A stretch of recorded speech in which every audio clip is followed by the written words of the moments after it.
Thank you, Siri. Okay, so we're continuing today with our Ask the Pastor series. And if you were worried that we weren't going to get to talking about Jesus, the bread of life, have no fear, because for the next, I think, 5 weeks or 4 after this, we're going to be kind of stalled in the 6th chapter of John, which is all about the bread of life. And I know that when I go away on my day off in a couple of weeks, and Caroline will be taking over, I know this happens to be one of her favorite passages that she's going to be speaking on this. So we're going to get plenty of the bread of life. Don't worry, have no fear, or as Jesus says, be not afraid. But today I want to go back. We have a couple more weeks of an opportunity for you to ask any question about Bible, church, Lutheran church, whatever kind of religion, spiritual questions you might have. I still have a couple on my list, but if you have a question, send it to me and we'll try to get it in before the summer is over. So today, and this is a good one for today, actually, someone asked, how do we reconcile our faith with many of the events described in the Old Testament?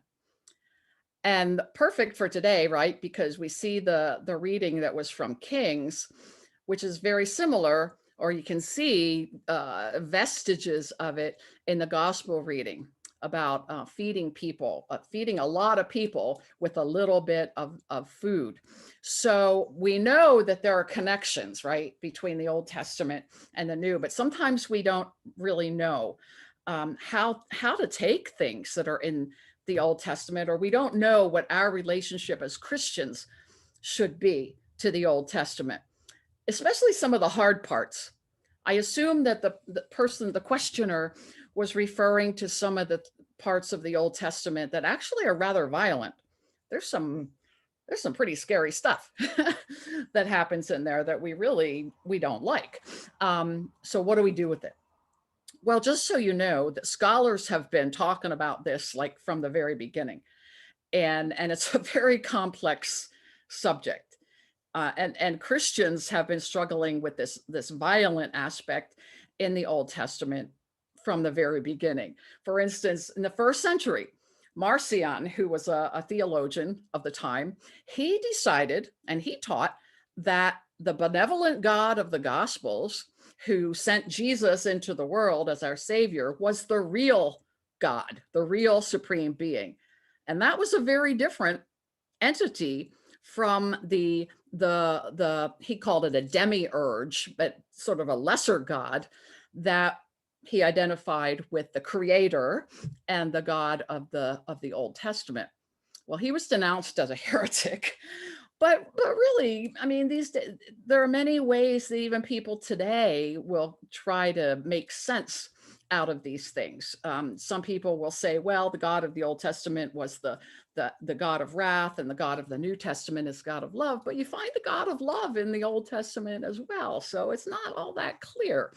So anyhow, it would be hard to answer this question without really going into a long overview of the history and the development of the theology of the Old Testament. Now, I'm not going to do that because we'd be probably here all day. The New Testament, of course, is easier. Is all about Jesus, right? Although to understand Jesus, we have to understand where he was coming from. His Bible was the Old Testament, what we call the Old Testament. And with Old Testament readings, we get snippets, right, here and there on Sundays when we have our first reading from the Old Testament. We get snippets, but it's hard that way to really get an overview of the whole story, let alone how to deal with those individual problem passages. And within Judaism, they have the same problems. I was watching a video last week that was from a Jewish institute, and one of the scholars was talking about the difficulty of this kind of thing. And her solution, actually, what she's suggesting is that everyone, all members of the synagogue, learn to read Hebrew so they would know the original language and be able to tell the nuances and the poetry and the irony and things that are there in the language that might not transfer into English. And I thought as I heard that, I could actually see rabbis across the country shaking their heads and thinking, oh, good luck with that, right? I mean, Old Testament theology, I had 2 semesters of it in seminary, plus a class on the prophets and on wisdom literature and the Hebrew. And now my job is to like figure out how to get that to you and how to make it relevant to us as followers of Jesus. And it does relate. It does relate. And it relates to things going on this very day, from the Israeli-Palestinian conflict even to the January 6th insurrection. So, all right, very quickly, you may already know this. There are 3 main divisions of the Tanakh, which is the Hebrew Bible. In Judaism, the Hebrew Bible is called the Tanakh. 3 main sections. Torah, right? Sometimes we call it the law. That's the 5 books of Moses, not written by Moses, but used to be thought to be written by Moses, but it wasn't. Many writers. First 5 books, the Pentateuch, is Torah. And then the prophets, 8 books. There are 8 books in 2 different groups. And this collection of texts spans many centuries, actually. We have all of these different prophets. And then the writings. Oh, and I should say that the Torah in Judaism is the highest scripture authority. That carries the most weight. The prophets, a little bit lesser, still a heavy authority, but not as much as Torah. And then the writings are the least authoritative. So you get the poetic books like Psalms, Job, Proverbs, Ruth, Esther, Lamentation, Song of Solomon, Ecclesiastics, Ezra, Nehemiah, and Chronicles. Now, those are the 3 main things, but there's also one little addendum. There's one apocalyptic book, Daniel. We won't go into that. And depending on whether you are Jewish or Christian, Catholic, Protestant, there are discrepancies in the ordering of the books, and your Bible might actually have some extra books, the Apocrypha books. And these are even less authoritative. But some do include them as documents. So anyway, that's the story. And you can tell that the timeline and the development and the collection of the Old Testament books, I mean, it's just all over the place. It might help us to know, if we're going to try to get a grasp on what the Old Testament is all about, is thinking about the history. Israel's history is in 3 identifiable periods of time. The time before the monarchs, so from the beginning, from creation, to the rise of King David in 1000 BCE. Then there was the time of the monarchs, from David to the destruction of Jerusalem in 587 BC. And then the time after the monarchs, from 587 on into what developed into what became Judaism, modern day Judaism. And that time encompassed both the exile and the recovery from exile. Okay, so take all of that and understand that as we try to figure out what the Old Testament means to us, it's not a history book. Do not take this as historical fact, because you're going to have problems with it.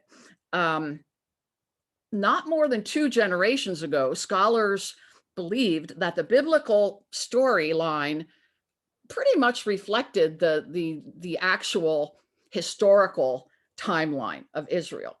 But within recent decades, the emergence of new methodology with archaeology and other perspectives, most scholars conclude that the storyline in the Old Testament is not a reliable guide for what happened.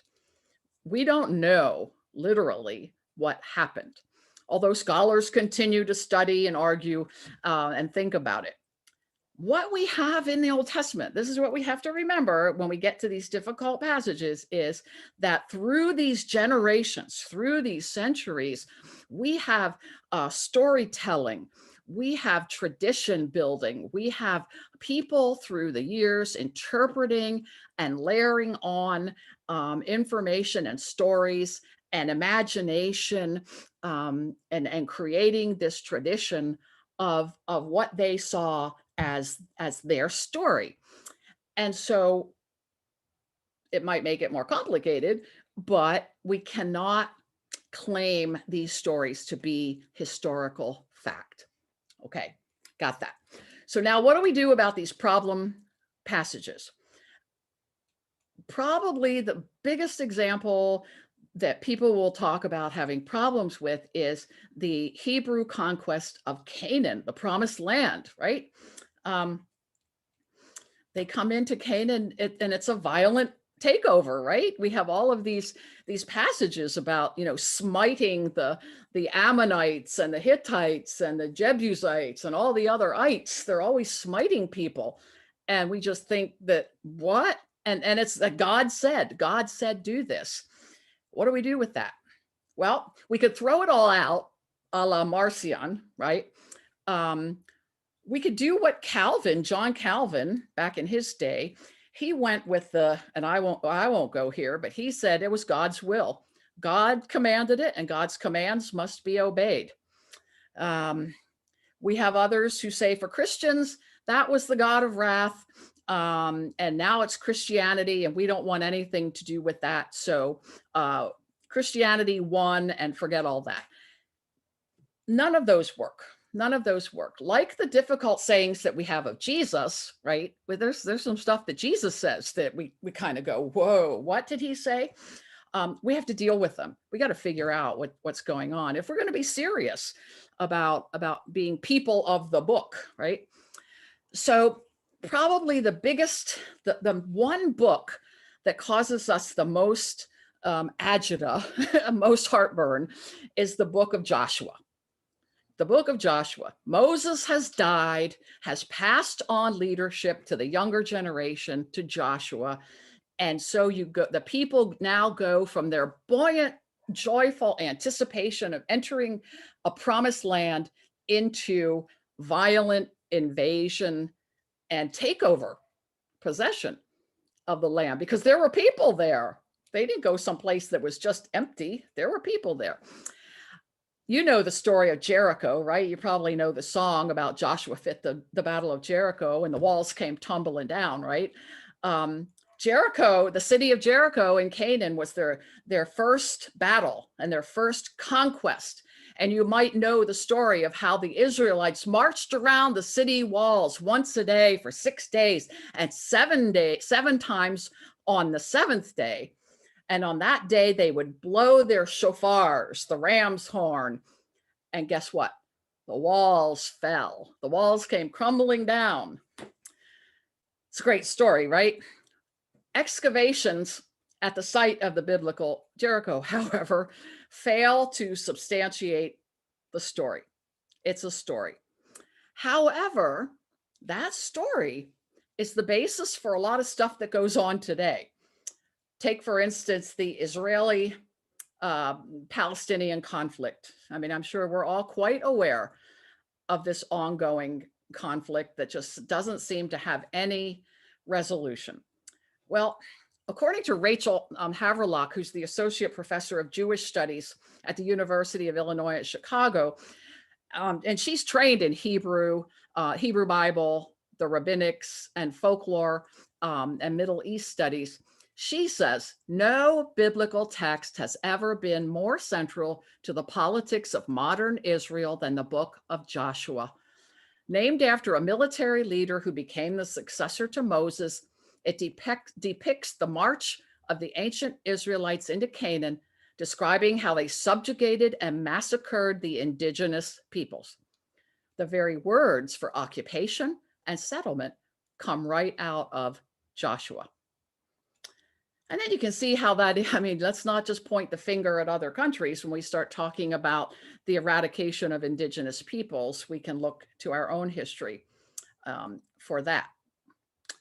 And then with Christianity too, in a more recent event, and I didn't know this, I just found this out very recently, but on January 6th, there was a group of people who were part of the march on Washington, on the Capitol, called Jericho March. Jericho March is it's sort of a loose coalition of people who, after the 2020 election, started fasting and praying and marching daily around their state capitals, seeking divine intervention to overturn what they saw as a fraudulent election. Former National Security Advisor Michael Flynn likened these protesters at Stop the Steal events to the biblical soldiers and priests who breached the walls of Jericho. And on January 6th in Washington, they marched and they blew the shofars to banish what they called the darkness of election fraud and to ensure that the walls of corruption would crumble. So Joshua continues to play a role in both Judaism and Christianity. So it would behoove us to pay attention to it and understand this part of our religious history. And Rachel Haverlock says, as I has recommended in the Israeli case, so I suggest in the American one. Read the whole book of Joshua. The first half of Joshua revels in the genocidal campaign of a unified army. But the second half shows that no concerted war actually occurred. Allegedly exterminated people persisted as neighbors in a social structure where a range of different groups negotiated daily life on a shared land.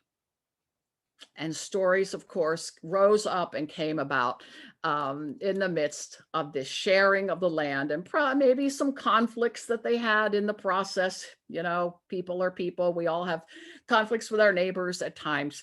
And so these stories came to be. So how do we reconcile our faith with these events in the Old Testament? Well, I mean, first of all, understand that the development of the Old Testament was really complex, and it took place over a long stretch of time with many different authors, many layers upon layers of tradition on these stories. So understand that about it. Much more complex than the New Testament, right? Much broader space of time. So understand that and ask questions. Ask questions. If you read something in the Old Testament and you go, what? That's crazy. What is that? Ask questions. Ask your pastor. Ask, find whatever. Ask questions like, when was this written? When was this written? For instance, the creation stories were written during the exile in Babylon. Why were they telling that story then? Ask questions about it.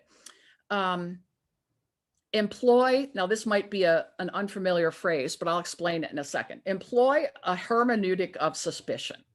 Big fancy word. Hermeneutic is just a methodology of interpretation used for biblical texts, right? Hermeneutics. We have to take a class on that in seminary. That's where we learn to say it, hermeneutics. But it's interpretation of suspicion. And this began in the 1960s. It's a way of thinking that words might not always mean what they seem to mean. That there are some forms of expression in the Bible, like allegory, like myth, like irony, that depend on this fact. They're not literal. Sometimes a hermeneutic of suspicion is important for more negative reasons, like when we suspect that a text might not be telling us the whole truth.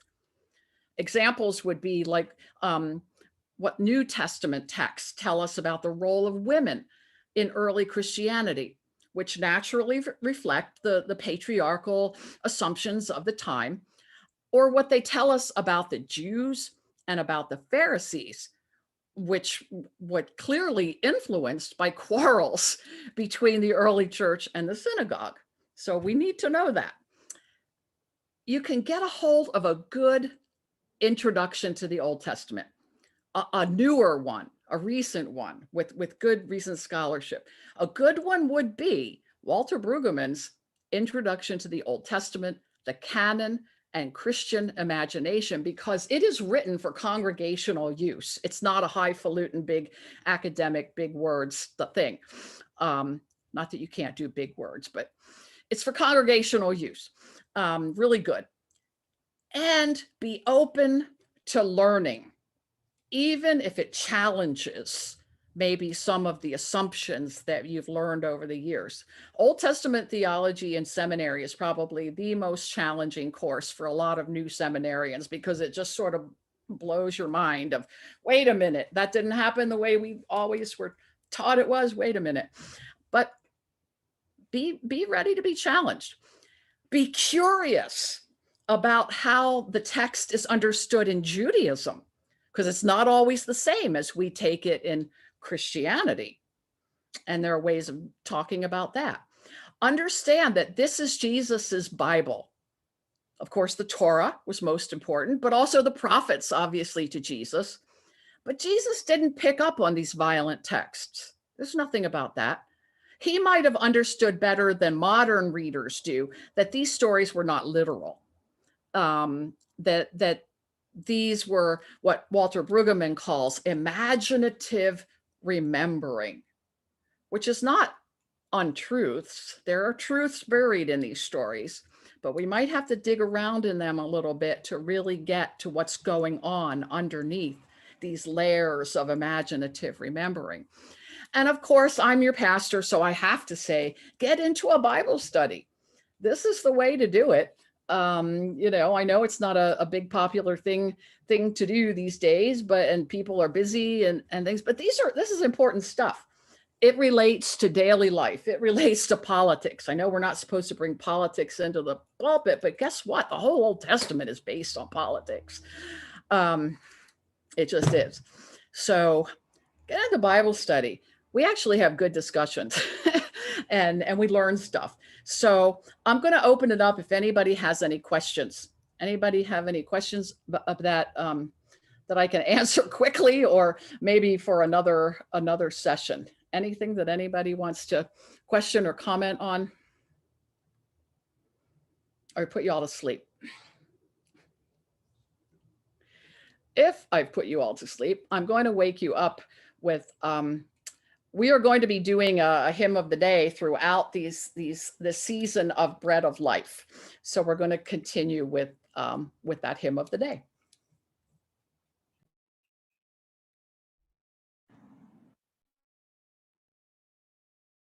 All right.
apologies for my microphone cutting out. It got disconnected from apparently a hungry dog was playing with the cord down Oh there. dear. All right, I'm going to